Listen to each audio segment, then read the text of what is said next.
Namaskar and greetings from BW Hotelier. We're back again today with the second show of the season 2. We had a good first show of the season yesterday, watched by a huge BW Hotelier audience. A bit rusty, one had thought. Getting into the groove was though quick. Like I always say, this show helps us to present some of the finest Indian hospitality management leadership and talent, ones who will lead this industry in times to come. On the table are some very important topics and issues to discuss, current and futuristic, and we have to find a way out and way forward.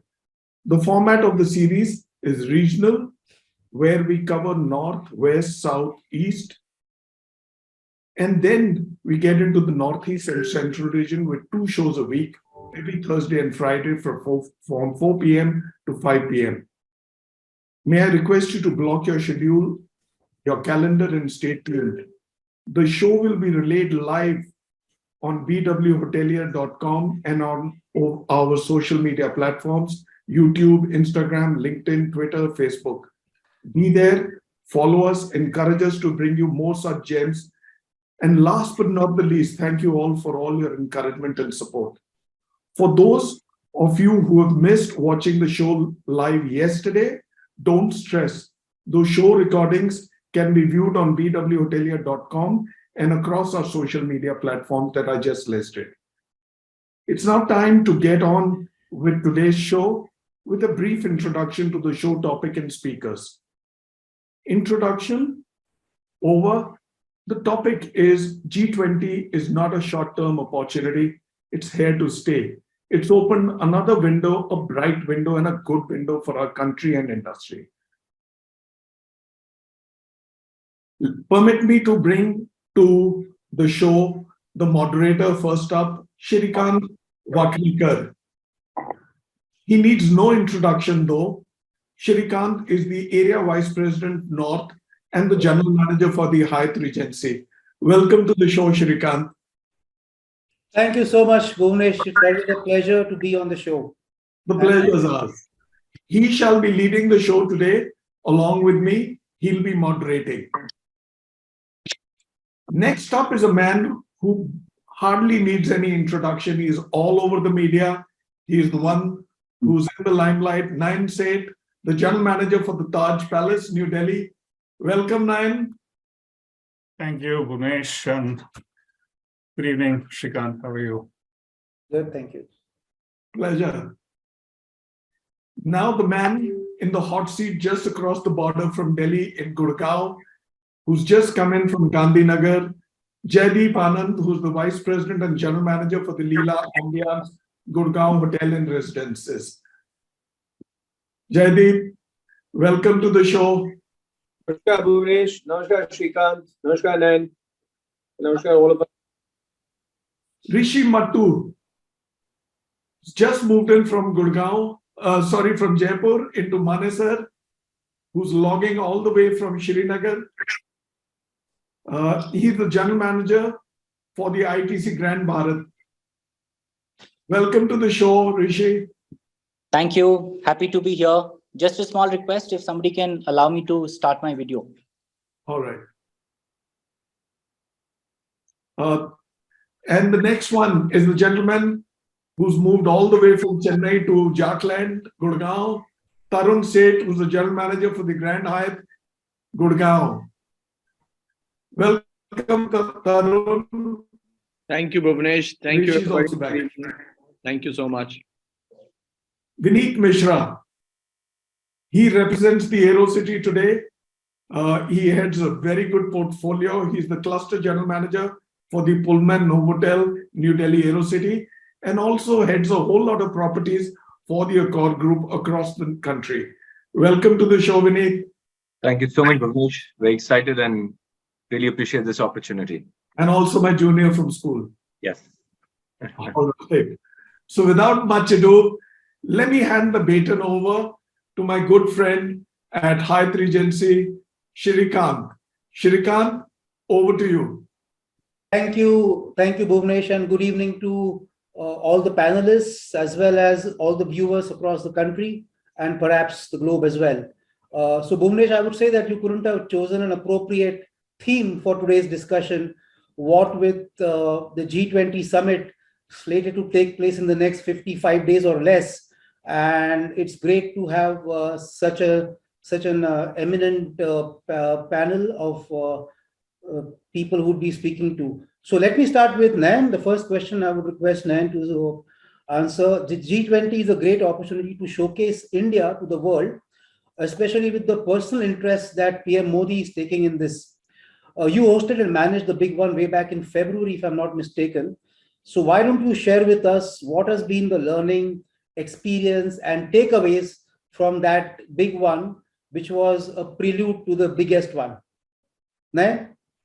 Thank you, Shrikant. So, the Prime Minister actually, India assumed the presidency about a year back, roughly, and the Prime Minister devised the theme, which was Vasudev Kutumbakam, which is world as one family. And I think so that's the whole theme that he, along with the government, took over to kind of distribute the events across some 50 plus destinations, some 250 plus meetings, cutting across all the themes, whether it was finance, diplomacy, healthcare, or the Sherpa meet. So it, of course, started from Udaipur with the Sherpa meet, and then went across to all the other destinations that had been planned, and definitely we hosted.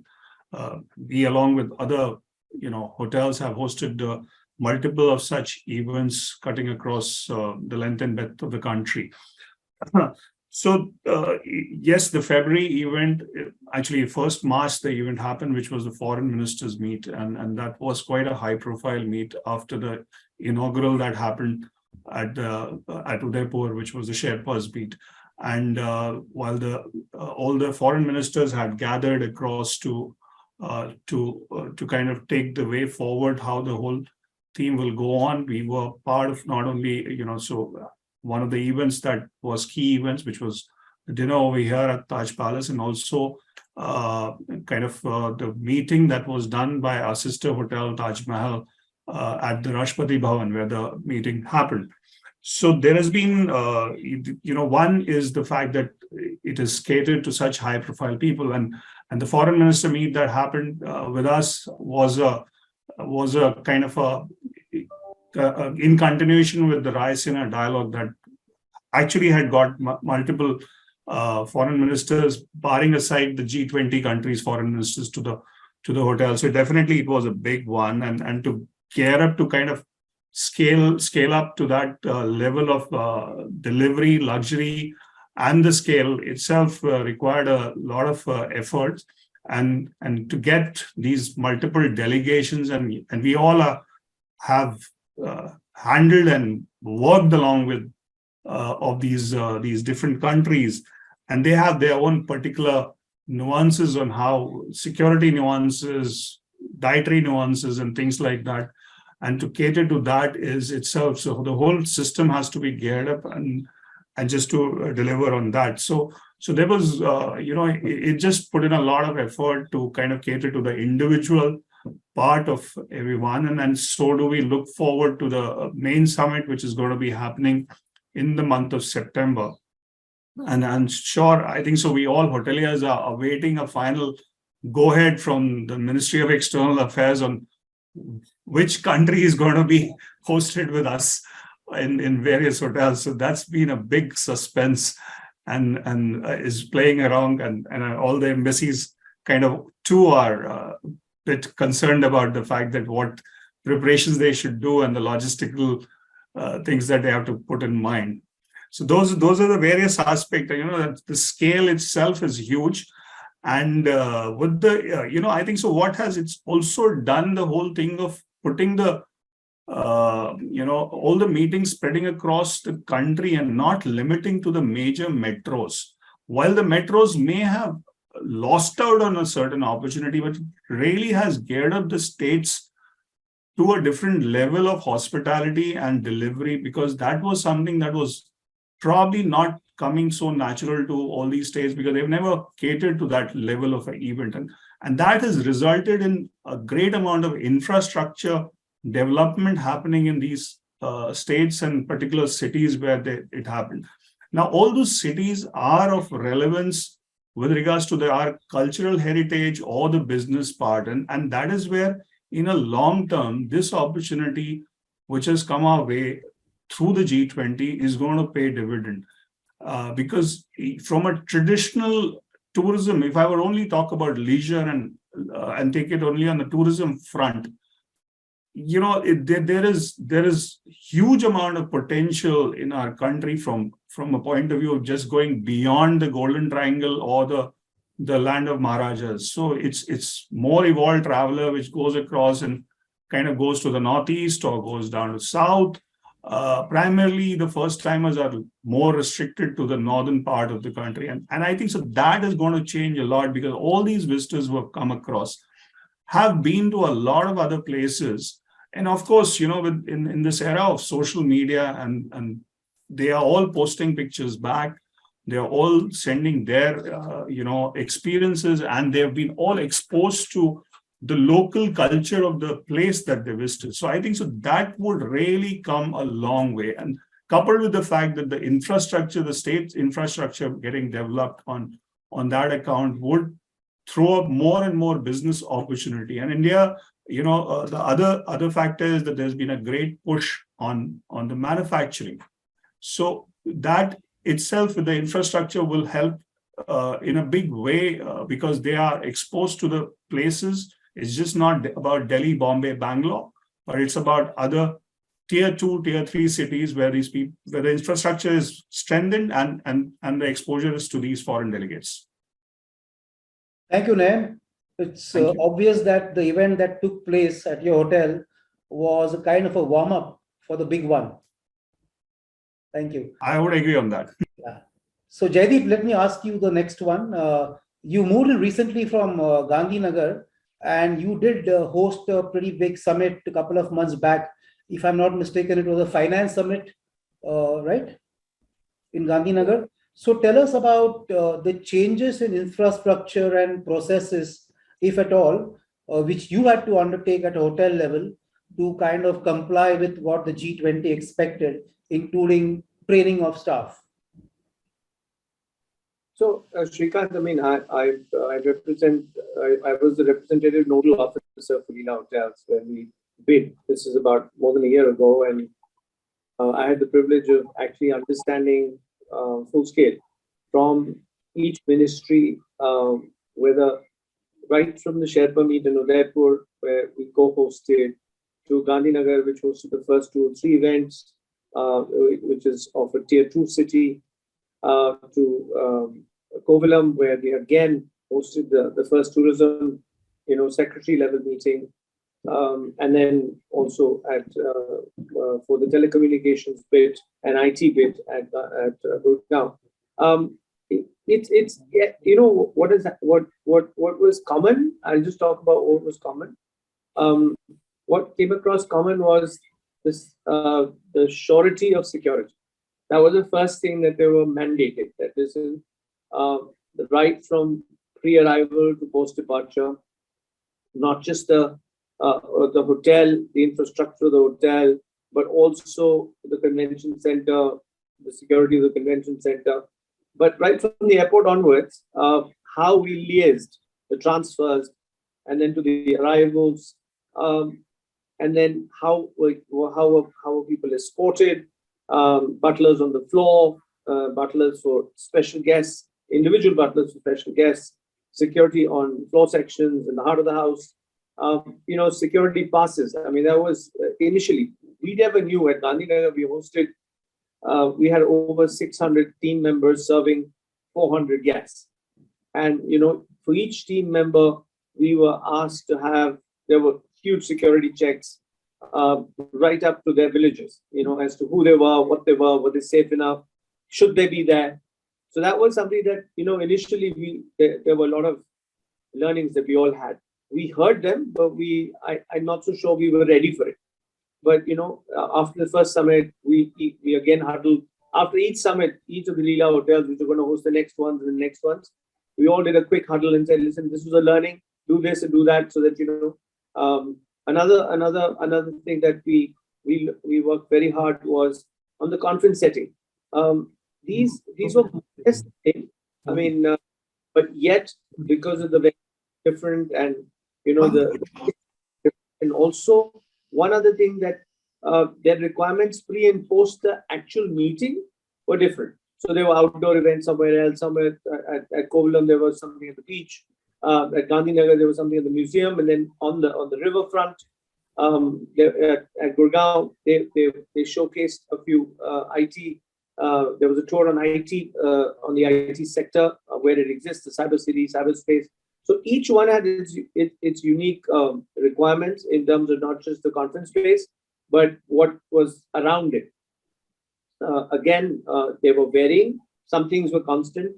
I mean, an example is that with each summit, and we've done 3. One was just the initial summit, and then there's the secretarial level summit, and now like today we are hosting the finance minister summit in Gandhinagar, which is a huge one, and then tomorrow and after that is the World Health Minister Summit.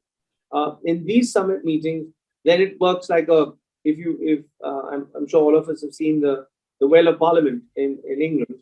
It actually works like that, where the core committee sits on the ground level, and then as the junior team members along with the secretaries and the press, etc., go higher up. So the stages need to be set, the heights of the banqueting has to be judged correctly. The frames had to be built. It has to be stability of all that. So that was another thing that we hadn't done. Maybe Nayan has Taj Palace, but as a company, this was a great learning for us. Another thing was that we definitely worked on was wellness. There was a big. It was the year of the millet. We were talking about the menus. So again, we had to have regional components to each city. We had to have a wellness component, and so we made sure that we got the right ingredients. The menus were made keeping in line with the local cuisines, local culture. Same with the art and culture musicians. We were coordinating with the events that were around the evenings and the time when the conference was not happening, to entertain the visitors. But the menus were something that we really worked very hard on with them. In fact, we have a wellness program called Jasya, which is based on wellness, and we fine-tuned that, and a lot of it is to do with millets. So we had a great opportunity to showcase across our brand with giving it a local flavor. Personalization was another. The level of personalization, as we've seen, is particularly we've gone from level 1 to level 2 to level 3, which is now the top end, and the level 4 is going to happen when the heads of state come in.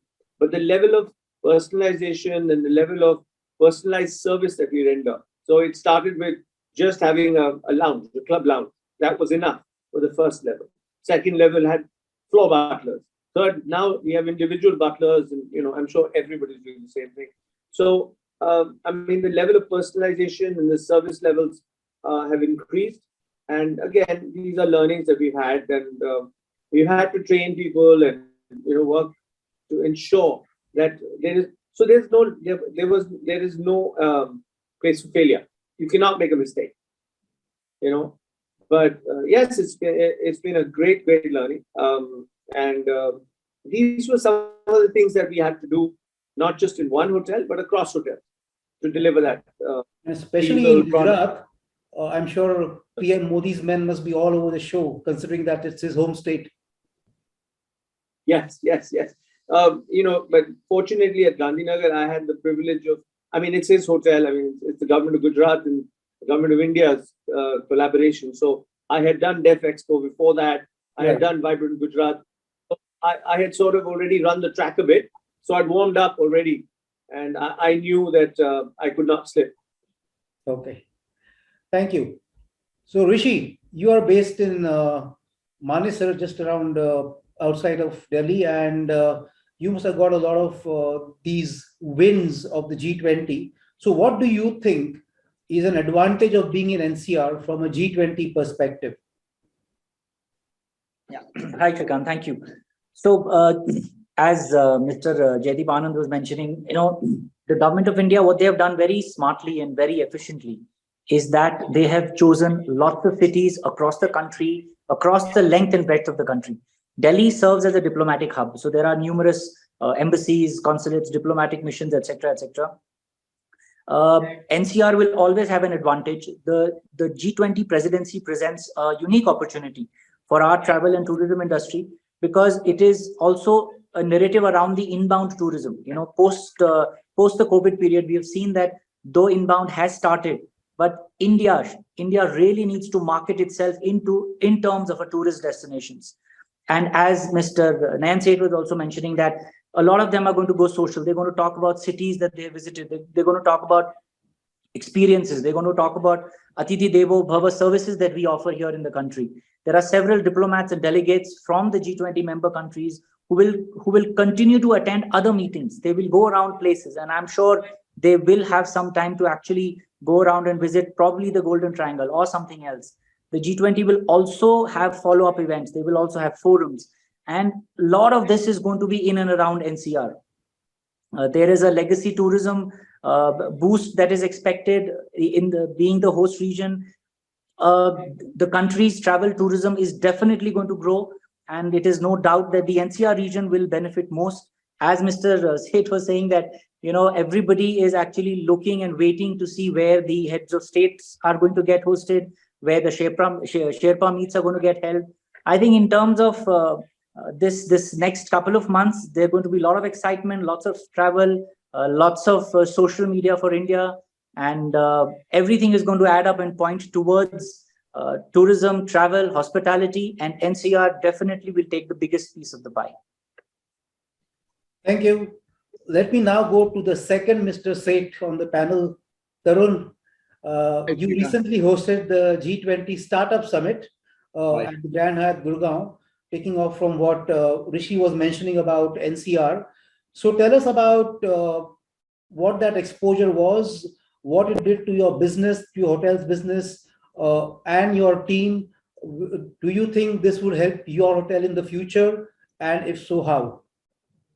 Thank you, Shrikant. So first of all, I take the honor and privilege to be the newest and the first Grand Hyatt in the North. I must mention that being the hotel which is still under its first year of operation, we were able to host and very proudly actually host the Startup 20. What we had in our hotel was under the Sherpa track. So I think everybody knows, but just for everyone's recollection, there are two tracks under which the G20 happens in any country. So it's a finance track and Sherpa track. This was the Sherpa track event which happened at our country, and we had nearly close to about 4,000 plus meals which were served over 2 days. So our hotel is the first of its kind, first Grand Hyatt designed by Tony Chi, our famed legendary interior designer from New York. Foster's Partners made this hotel, and we are a 32-story skyscraper, the newest or the tallest perhaps building in the NCR.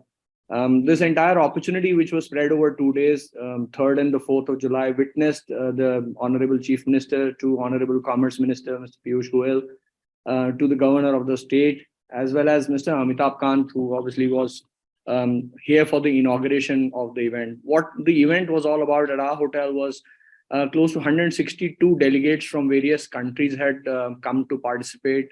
And we had over 250 Indian delegates in our hotel for the 2-day meetings. I think what happened in the 2 days at our hotel, I think is going to benefit everybody eventually.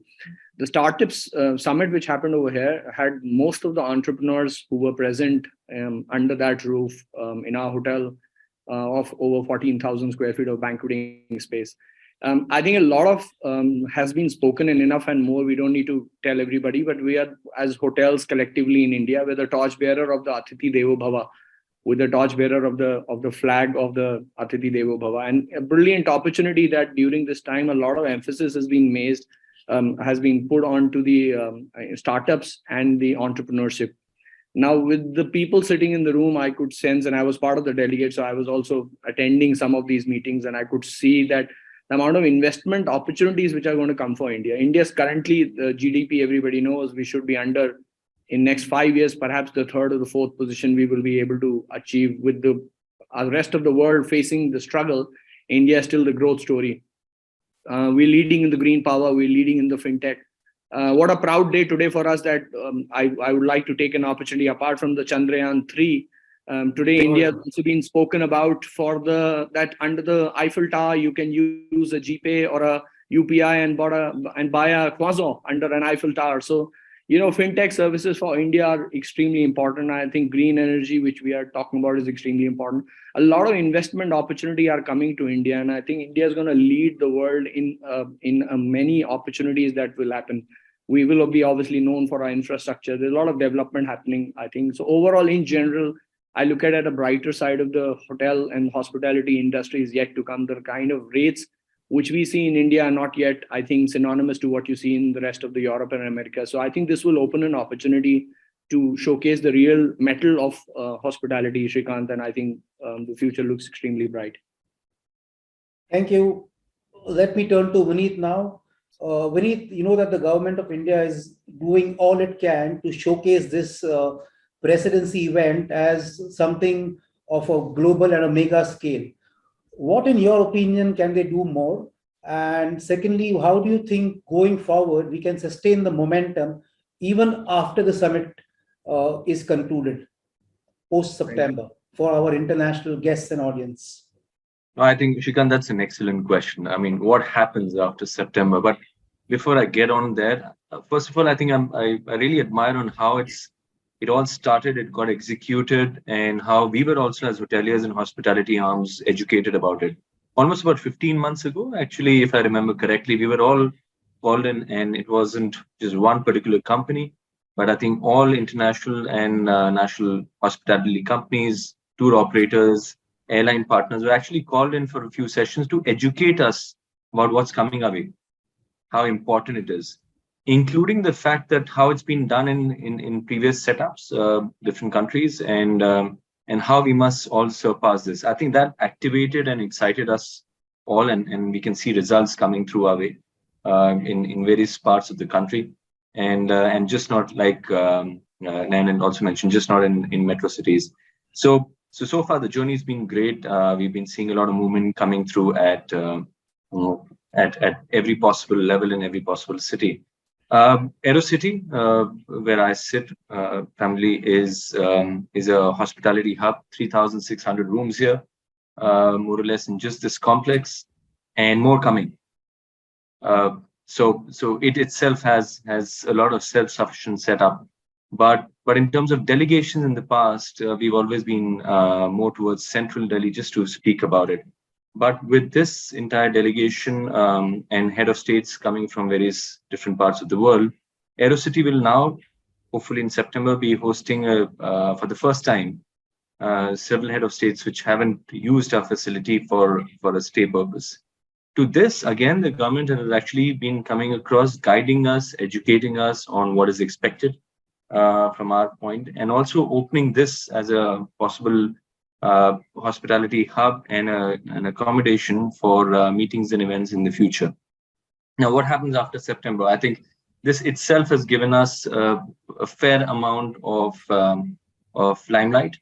The fact that we'll have the IICC at Dwarka opening up, which is again an amazing space, the way it's been set up, the way the connectivity is being put across, that just not one hub, but traveling across from there either through a metro or by road will become fairly simple. Shows and displays the fact that Delhi as a mega city can host many more future global events, and that will be something great for all of us.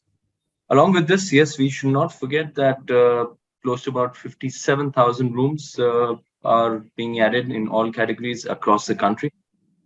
Which also displays the fact that hospitality as an arm should see glorious, better and shining days for all of us, and also be able to accommodate large requests which come with world events, and India becomes a hub towards it.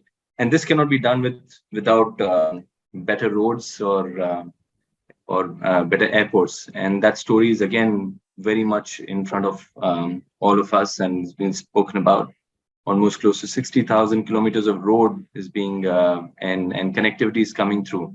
So, like we were speaking, what Rishi also mentioned earlier, getting from one place to the other, just in the country itself, in terms of experiential tourism, sustainable tourism, and all the other activities, need not be just limited to few major cities. I think the entire tourism sector and business and other MICE events, etc., can move into the interiors of the country because of this reason.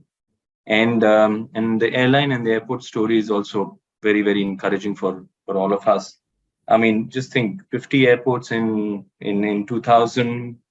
Last year we clocked in 141.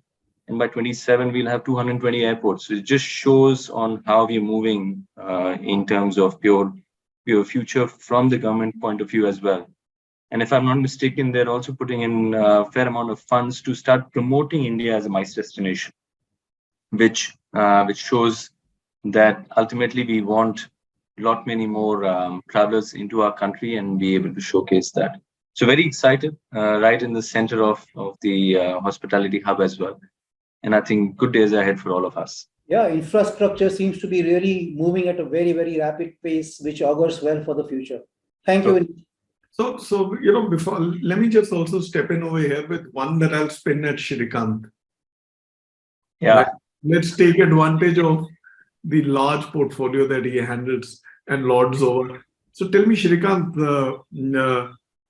given the large portfolio of assets for Hyatt, including the prominent Hyatt Regency is as iconic as many of the hotels of my generation, right? The Taj Palace and all of them, right? So tell me,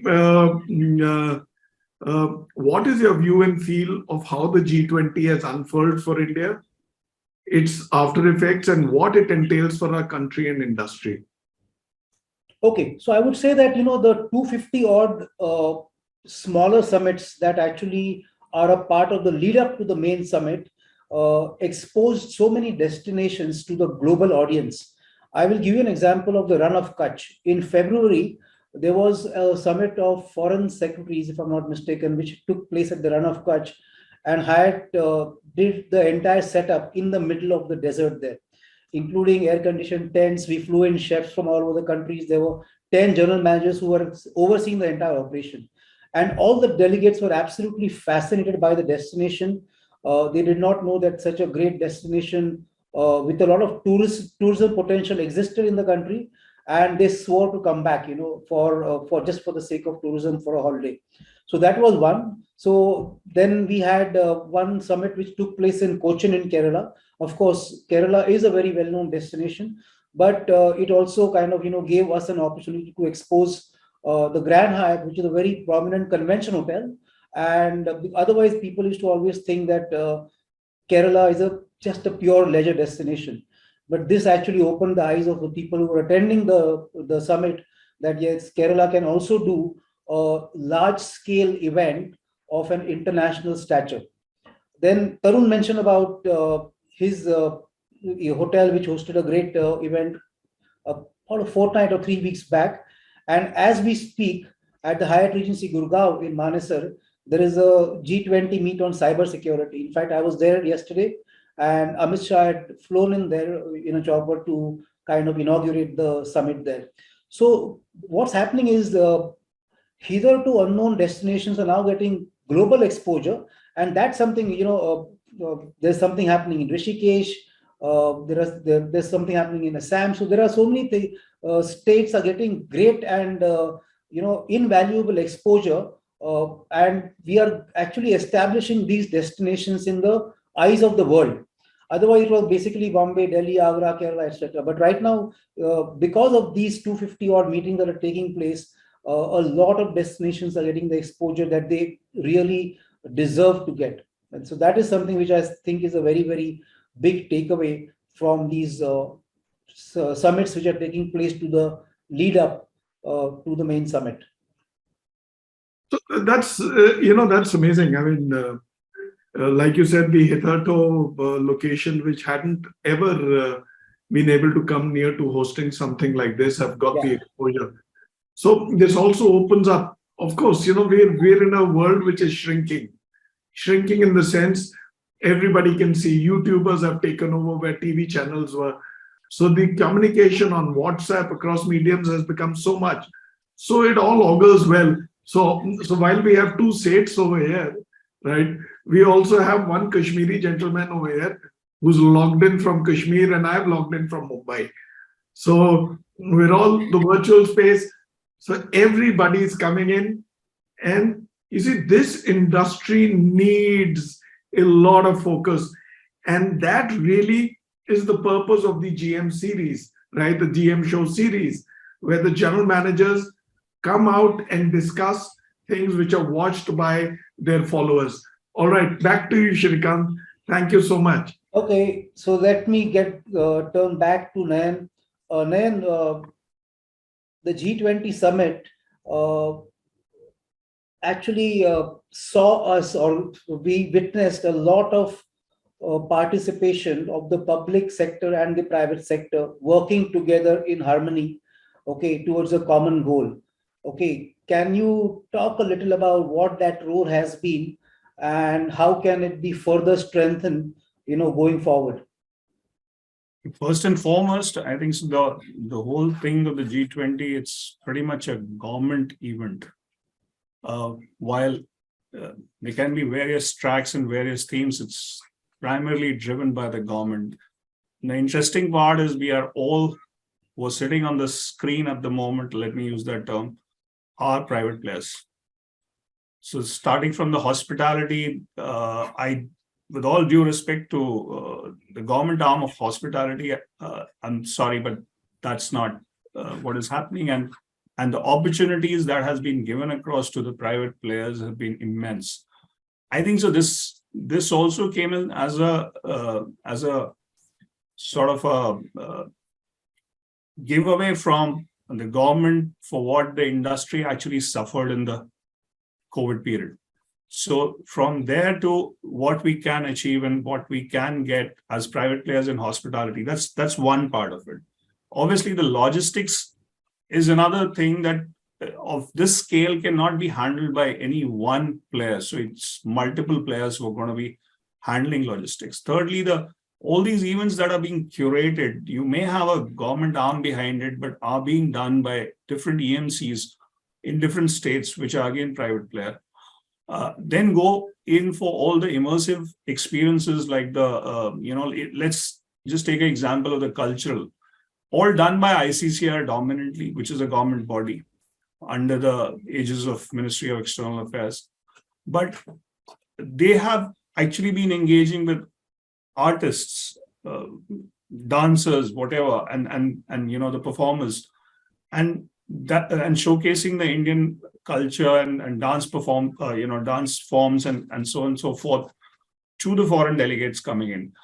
The Prime Minister's theme of devising gifts and one gift from one district, that was the theme given out, and that's where they for the delegates who are visiting, and what government is gifting them back is very local from a particular place, and it's cutting across the country. It's not limited to one. So again, the artisans that are getting involved, and again private players. So all this, and not to mention about the year of millet, which all the hoteliers and hotel chefs have worked so hard on the menu curation and all that, giving a focus back to the farmer and things like that. So, there is a huge, and we all, like in our own capacity, when the event has been envisaged and, much before the event, we are again dealing with the government bodies, whether in our own areas, it can be the local authority, which could be XYZ or a NDMC or a DDA or whatever, the areas around the hotel, the sprucing up. So again, we all are working hand in hand with the local authorities that we function in. So basically, that is where the public-private partnership has played very well. Ultimately, it's been a theme where, or rather, I would say that we all have, it's a country event and we all want to showcase our country in the best possible manner. So it's not like it's a government event. It's an event for the country.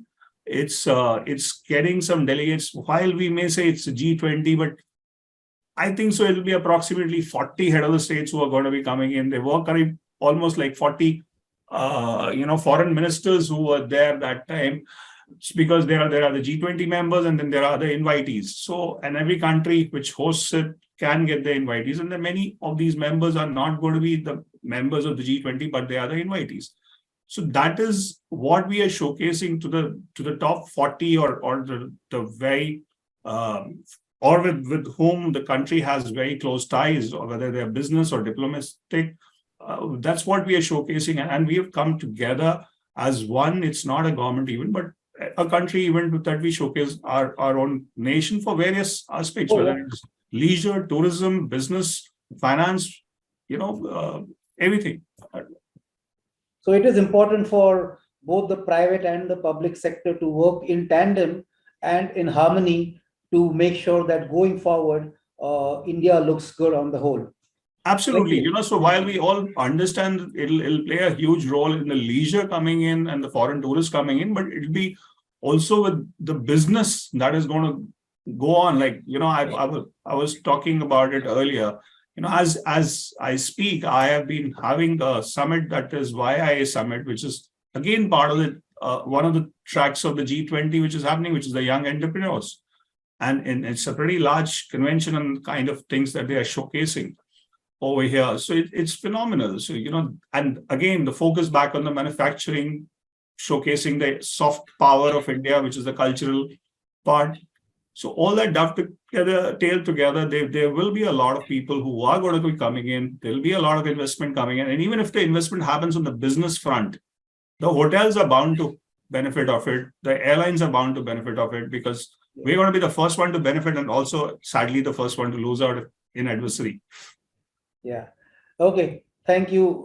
So Jaideep, you've been talking about the couple of hotels, and you've been, pretty much involved in the operation of those. So tell us a little about what your experience has been when it came to interacting with the G20 authorities, the do's and the don'ts, some of the deliverables that they spoke about. Were we able to actually, deliver what they were expected?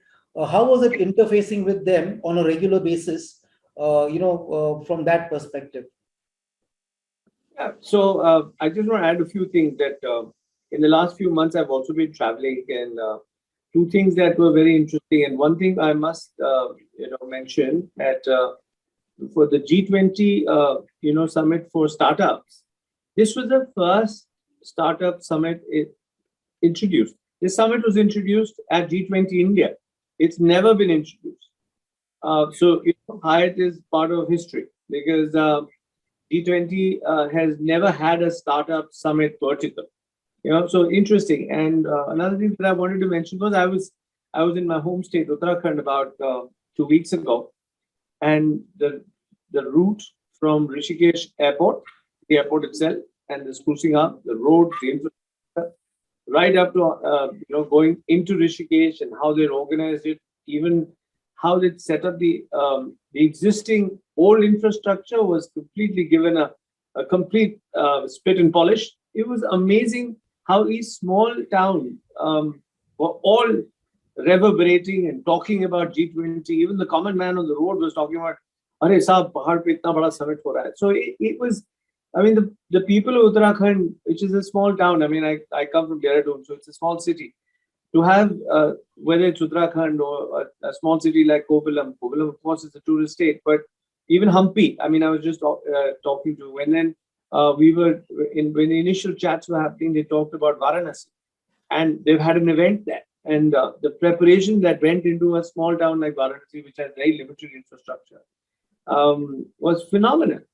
So it has done a lot. And yes, Varanasi may be on the route map, but Rishikesh is not on the route map for a normal delegate.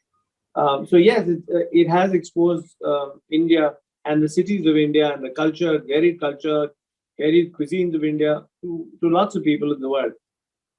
As far as dealing with the government, I must say they have been extremely humble and accommodating, right? We as hoteliers also want to yield. Very early on, they understood that we want to yield. Obviously, we want to do well. We are giving all our inventory and, all our food and beverage. In a lot of places, there was a complete blockout, of every bit of the inventory of a hotel, and they were accommodating. They understood, also they initially, government of India and government of states do not give advances. I mean, I've dealt with DefExpo, I've dealt with BG. No state, no government gives you an advance. But as a forum, as a small forum, we went across, we explained our challenges with our managements, with our ownerships. They were very kind. And, for the first time, they were willing to give us 20% advances on banqueting, etc.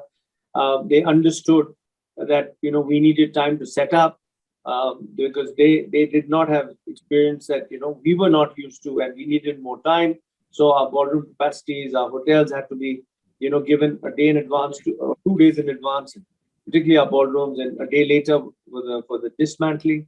So the dismantling bit. So they were quite amiable. They understood our problems, and across cities and they were also themselves very worried and responsible. So they tread very carefully, and they walked with us and they listened to us. So unlike what initially with a lot of, I had dealt with the government before because I used to run a government hotel. They were very, very amiable, and they were listening to us that, we need to do this. This will take this much time. Please allow us, and, and compensate us for it. But a few things that came across in some cities was, okay, block all your inventory. No be sold. And that was a year in advance, 6 months in advance, 7 months in advance. And closer to the date, they themselves realized that sometimes every city had its own demand. Every event had its own demand. So as the last 7 or 8 months or 9 months have progressed since December, the first summit, they've also been flexible and understood with us and empathized with us. And they've allowed us a shared adventure system, which really helped us and helped, the whole industry. Also, from a security perspective, they're quite non-negotiable. That was a learning that we learned for our betterment. Right from the pre-arrival checks to the various levels of checks that happen. Whether initially it's just the local police, and then the state police gets involved, and in some cases, as the event gets senior, the NSG gets involved, and So I think from a security perspective, the demands are non-negotiable, and they're understandable. They're reasonable because the sense of responsibility that lies on their shoulder is something that is unimaginable if something were to go wrong. Another thing that we noticed across cities was the rate bands. They could not fathom how a normal rate in a normal city charges this much, and suddenly when they came in with their demands of G20, the city said, no, I'm sorry, we either can't give you inventory or we can give you an inventory at 2.5 times X. So, that was another thing where the rate bands was something that was a challenge. We had to work around. We had to balance it. We allowed, because some of it's not just the hosts, it's not just the guests that are coming in. It's not just the guest delegates. It's also the teams, the state government teams and the central government teams that come in who have budgets, and they have budgets, and which we all know they cannot exceed beyond that. So that flexibility, suite requirements, and limitations on how much we can charge per room category. That was another challenge that we in general had. But it's all worked out well. I think as these meetings are progressing to become more and more senior, I think they also realize that the level of comfort, the level of security, the level of hotels, the level of cities that are going to be now hosting the big ones, the ministerial level ones, will command those prices and will command those rates. And but these were generally the three challenges that we had. So it's very heartening to see that the government authorities were accommodating, they were responsible and accountable, and more importantly, that they empathized with us and what we go through in putting up an event or an operation of this scale. Very much so. Very much. Thanks, Jaideep. Nice. Because it encourages us for the future. Yeah. Thanks. So let me turn to Rishi now. Rishi, we've spoken so much about the G20, and of course, the big one is still to conclude. Going forward, what do you think the long-term impact of this presidency event would happen on India, on also the country, as a destination, both for tourism as well as for business? I think this question is more like a summing up question. I don't know if that is a hint to kind of if you're running back on time. No, But, we have a couple of questions more. The G20 presidency actually has come at a very, very opportune time for the Indian tourism and hospitality sector. It will augment the hotel revenues, and it will have a cascading effect, that will actually see India emerge as a preferred leisure and MICE destination. We have been talking about that. And, the hosting the G20 summit has actually elevated the India's global visibility, and it will enhance our reputation as it puts us as a player of hospitality on the world stage. It has an opportunity to showcase India's economic growth, our cultural richness, our advancement, technological advancements. We are doing summits that you mentioned in, close to the IT sector. We are doing so much. I think all in all, the entire platform, the trajectory that is going to get set for our tourism, as a tourism destination, the influx of visitors during this event will create even a bigger platform. And this is all going to have a domino effect wherein we are going to see a lot more leisure, a lot more MICE, a lot more business. Maybe a lot of business will get attracted because of the entrepreneurial thing that we're expecting. Just a second. So all in all, I think we are at a very good position, and I think going forward, India is going to be definitely is going to get benefited with all of this that is happening right now, and as a destination, it will also become world famous. If I can end it at that. Thank you. So Tarun, Rishi spoke about what would be the long-term effects, on a very macro level. Let us zoom in and get micro as far as our industry is concerned. So what do you think this particular event, what kind of an effect will it have on room rates, on overall revenue, source markets, and what kind of an effect will it have on MICE? Right, Shrikant. So I think briefly ago, I think Nayan was mentioning about that India has also invited a few other countries. As a presidency, you invite new other countries. So India has invited about 9 countries, which obviously includes some strategic alliances with countries like UAE, Singapore, Egypt, Netherlands, to name a few. I think enough and more has been said about that. Yes, in future, a lot of opportunities are coming, but I look at even the next 18 months to 24 months for India and hotels and hospitality to be very vibrant. So in the MICE space, for example, hotels like ours who are new, and we've just launched the hotel with over 70,000 square feet of banqueting space.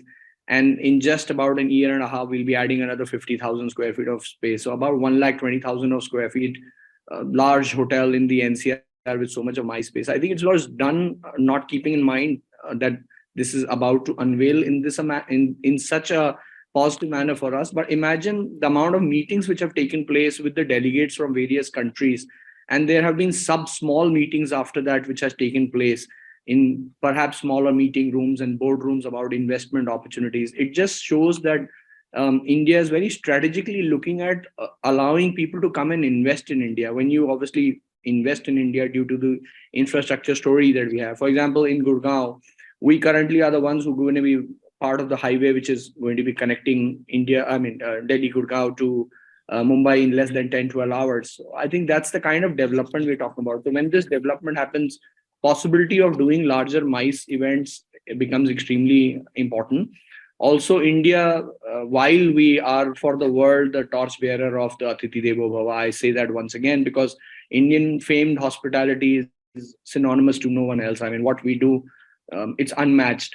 But the kind of rates that the hotel Indian hospitality commands vis-a-vis what you get in the US or in Europe is still not, we are not even 50% of what they can charge. I think this has opened the opportunity that while we have an opportunity to charge rate, we can also show the kind of service we can deliver. So I think charging higher rates, and I would say not the higher rates, but the right rates, what the hospitality industry deserve. Currently, the kind of luxury we offer in India, and I take it to, as a statement for all the hotel leaders who are sitting over here, we have plush, fantastic luxury hotels, but the kind of rates what we charge in India is nowhere close to the rates that you get charged outside. So I think it's an opportunity to take the ante up in terms of our average daily rates that we command in the city. And hopefully metros should start getting five-star hotels about $250, $300 rate average. That should be a long-term, I think, goal that we can do with this G20 presidency that India hosting. So I think to recap once again, I think the opportunities for hotels in general to take their rates to the right level is extremely important at the moment, because we have a large amount of payroll, the number of employees, and the kind of communities that we connect with. For example, it's not just a platter of food on the table. It is about the person who's also giving us the ingredients, his family, the farmer. So many people get impacted with just one transaction, which people might feel in hotels in general.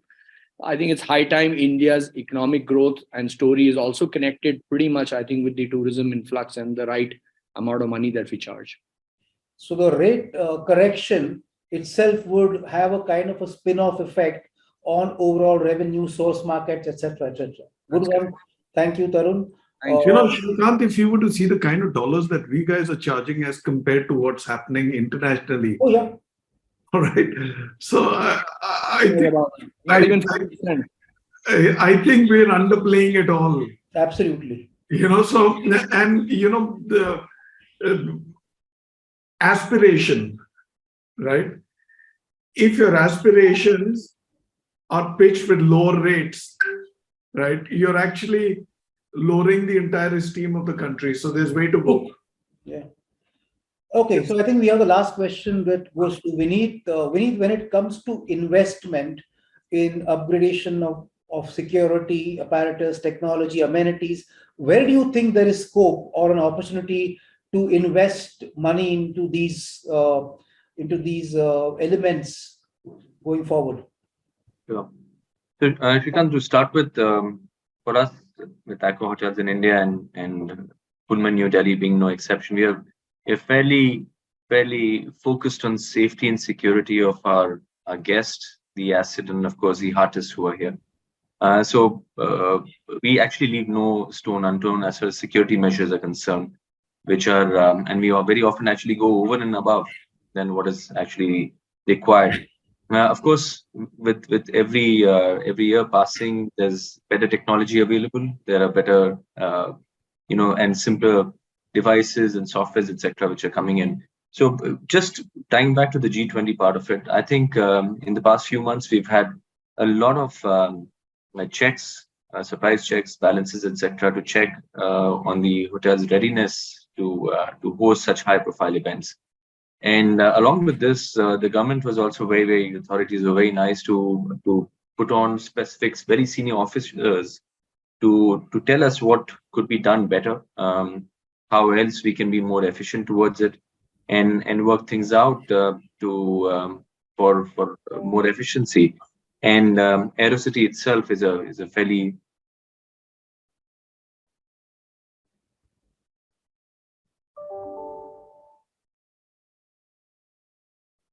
We seem to have lost connection with Vineet. Vineet will come back. Yeah.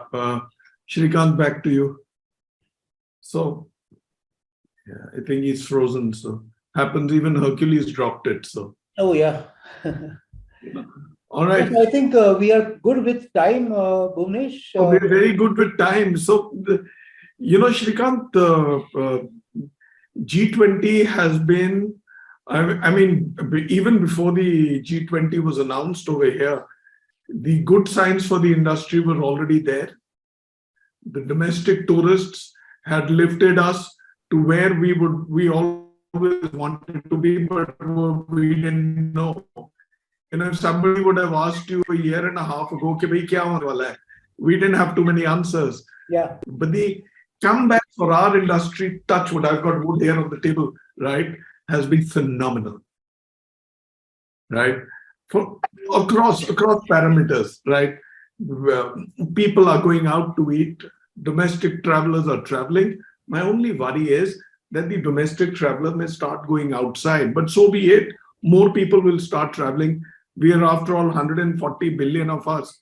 How many? Yeah, you're right. Billion.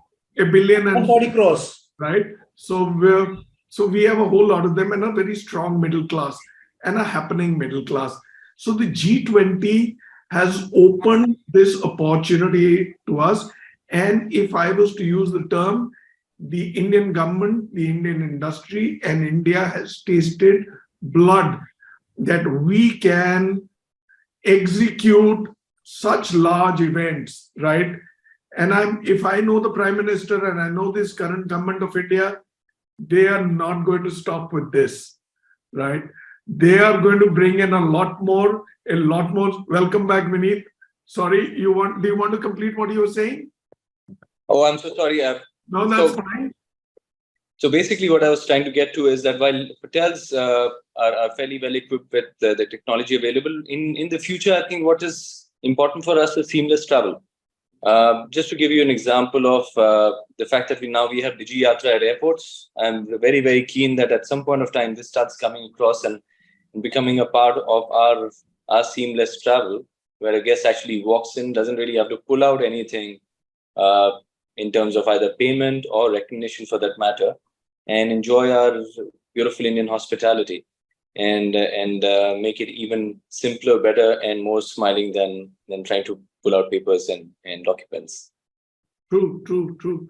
So India's changing gears at a never before speed, right? It's all happening. For instance, I've not had to go to the ATM to ever withdraw cash over the last 6-7 months. I am paying on UPI, and UPI is spreading to the world, right? So India is actually taking strides which other nations could only dream of and have not even perhaps thought of, right? So G20 is a great example. Of course, I've been seeing Nayan, I've heard what Jaideep has done over there. All of us are doing a lot of stuff. So good going so far, and look out for more. This government is going to bring more. So they're actually, I think 2024 the elections are happening. उसके साथ ही काफी होगा. उसके बाद तो जो होने वाला है वो हमारे लिए बहुत ही अच्छा है. So good going, Nayan. It was very nice to hear your views. You're somebody who's done the so-called net practice for the big one, right? So yeah, Jaideep, you've been there in Gujarat, right? In Gandhinagar. You've seen it all, how it happens. And yeah, as you said, Rishi in Srinagar pulled it all off. Nobody thought G20 will happen. And the way Kashmir is attracting tourists, oh my God, right? That's one hell of a dream. And Tarun, yeah, we heard about you, extremely well prepared and a great pitch forward. Yeah, and see, you're in Gurgaon. Gurgaon में से जयदीप भी है, आप भी हो, वहां तक G20 पहुंच गया. अब आप बताओ क्या पेनिट्रेशन रही है उसकी. Vineet, of course, is a great ambassador for the Aerocity, heading 600 rooms. Muted है. So 670, but otherwise 1100 as far as Accor is concerned. Oh yeah, you've also got the Ibis over there. Yeah. All right. And of course, last but not the least, I will hand over for the last summation to my colleague here, Shrikant. Thank you. Firstly, thank you everyone for having joined in this discussion, and more importantly, making it very, very meaningful and fruitful. I'm sure the audience who's listening in is going to benefit immensely from all that was discussed. And I wish everyone in the fraternity a great couple of months going forward. And I'm sure that the results of the G20, we are going to reap the benefits of it, not only in the month of September, but in time to come. Thank you very much. Thank you so much, Shrikant. It's been a pleasure having you moderate this session. My faith has been totally stamped hard, right? Thank you. So, all right. Bye. Then, thank you so much. Always a pleasure to have you here. Jaideep, mera pra. Thank you so much. Thank you. For being there. Vineet, thank you. Rishi, thank you for Thank joining, you. even though you're on a holiday, right? Your Thank you. the second visit ever to Kashmir. And Tarun, thanks a pile.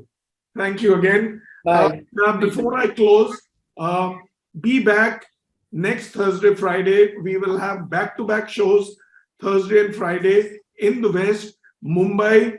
Some of the final general managers. I'm not going to tell you the topics. I have them here. I am not going to tell you the names. I have them here, right? But be there, log in, mark your space, and support us. The topic, I'll give you a bit of a hint, is going to be environment, sustainability, reduce, reuse, and recycle. Are they mere fashionable terms? All right. I've given you away the topic for one session. The next one I want. Thank you all. It's been a great show. And of course, please thank my BW team, Tanvi, Shweta, Ajit, Saurabh, Bulbul, Amit, Nilesh, Salman Khan, not the one who drives over pavements. They're all there. Thank you all. Yeah. Bye-bye. Thank you for Thank being you. here. Bye. Do business. Bye-bye.